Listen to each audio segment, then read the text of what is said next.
Students from the Water Resources Management program at CERMES, the University of the West Indies, are observing here research work being carried out by the University of Florida.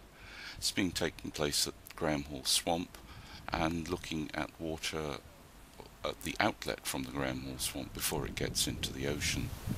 And the purposes of the work is to look at nutrient levels in the outlet water, and here we see these people from the University of Florida setting up to take samples of the water there to look at the nutrient levels.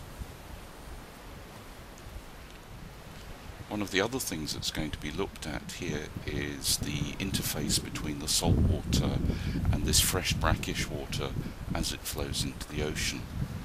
And as we will see a little bit later, this is done by looking at taking water quality samples from various depths along a transect between the outlet and the ocean.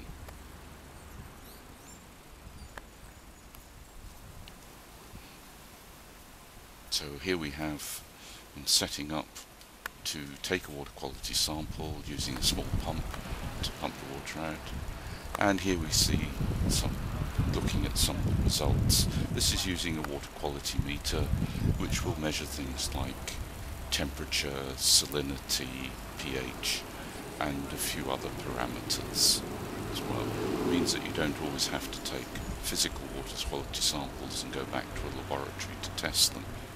And here this is looking towards the Graham Hall Swamp. This is a bit later on. Now we're taking water quality samples at the beach. There's a probe that's been pushed into the sand. It's about 1.5 meters deep into the sand. And here are some of the samples that have been taken.